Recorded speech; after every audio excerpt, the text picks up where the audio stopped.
ডলারের ব্যবসার লোভে বইরা জীবন খুব। রহিমকে প্রলোভন দেখানো হয়েছিল 3,60,000 টাকা দিলে তাকে 1200 পিস রিয়ালের নোট দেওয়া হবে, যা নাকি ব্যাংকে জমা দিলে পাওয়া যাবে 36 লাখ টাকা। কিন্তু বাস্তবে এখানে ছিল বড় অসঙ্গতি, কারণ যদি প্রতিটি নোট মাত্র 1 রিয়ালও হয় তাহলে 1200 রিয়ালের বাংলাদেশি মূল্য দাঁড়ায় মোটে 36,000 টাকা। সেটিকে 36 লাখ বলে ফাঁদে ফেলা হয়েছিল তাকে।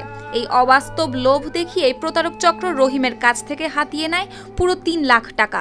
ডাক্তার দেখাইবে এরকম অবস্থানও অন্যায়, মানে পেটের দায়। এখন একটা মেয়ে, আমরা মেয়েটা ক্লাস 9-এ পড়ে, সেই মেয়েটা আজকে গার্বেজ করতে চলে গেছে। এটা আপনাদের অনুরোধ থাকবে ভবিষ্যতে যেন এই প্রতারক চক্রের কারণে কোনো সংসার, কোনো মানুষের সংসার যেন আর নষ্ট না হয়। অটোরিকশা চালিয়ে কোনো মতে সংসার চলত পটুয়াখালীর রাঙাবালির চরমন্তাজ ইউনিয়নের আব্দুর রহিমের।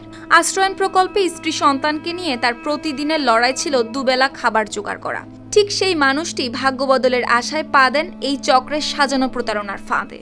আমি এই লোভে পড়ে এই কাজটা তো করছি। আমি তো একটা অটো চালাই, অটো ড্রাইভার। আমি সাধারণ গরিব মানুষ, সব টাকাগুলা মানুষের থেকে ধার উদ্ধার লওয়া। আপনারা এই বিচারটা করেন, আপনারা এই প্রতারকের দরিয়া প্রতারকের এই বিচারটা করেন।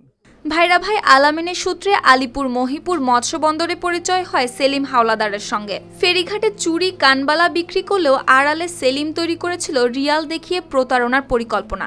আর সেই লোভনীয় প্রস্তাবে বিশ্বাস জন্মেছিল অটোরিকশা চালক রহিমের, কারণ আগেই তাকে দেয়া হয়েছিল 2টি আসল রিয়ালের নোট, যেগুলো ভোলা দক্ষিণ আইচা ইসলামী ব্যাংকে ভাঙিয়ে তিনি পেয়েছিলেন টাকা। আর সেই বিশ্বাসেই ভেবেছিলেন প্রস্তাবটি হয়তো সত্যি।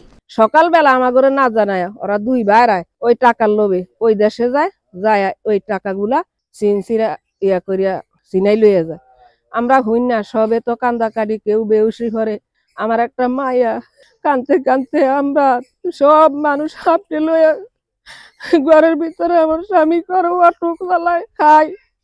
আর এই টাকা পয়সা সব মানুষের দাঁড়ের থেকে কর্জ করিয়া সব টাকা মানুষের দিয়ে করে দিয়ে এই দুঃখ কেমনে সইলে সয়।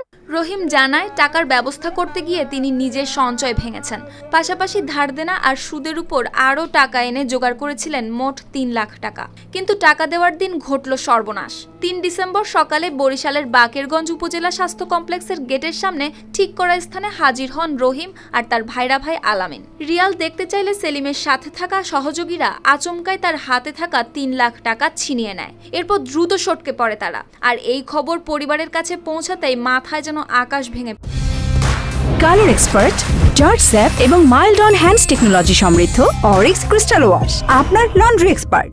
পরে সবার ডলার দিতে চাইছে প্রত্যেকটা পার ফিজে 500 করে টাকা, 500 টাকা করে দিবে। ওর কাছে 1200 ডলার, লাস্টে 300 টাকা করে ভাঙ্গা 3,36,000 টাকা। 3 লাখ টাকা গোছাইছি।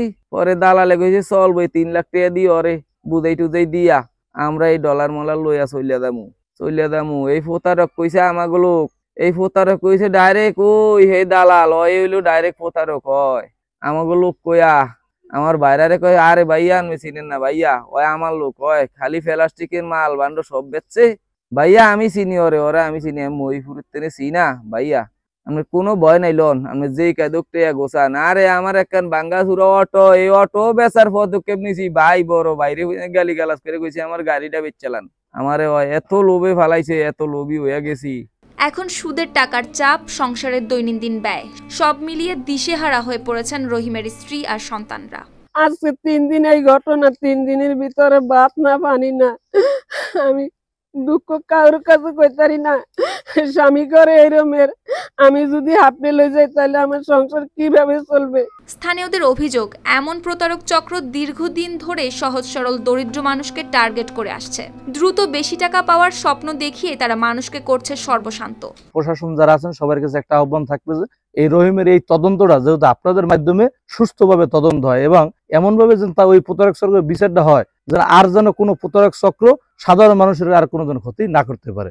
ভোটার আইডি কার্ড যাচাইয়ে জানা গেছে অভিযুক্ত সেলিম হাওলাদারের বাড়ি বরগুনার তালতলির মালিপাড়া গ্রামে। ফেরিঘাটে চুরি কানবালা বিক্রি করলেও আড়ালে রিয়াল দেখিয়ে প্রতারণাই ছিল তার মূল কাজ।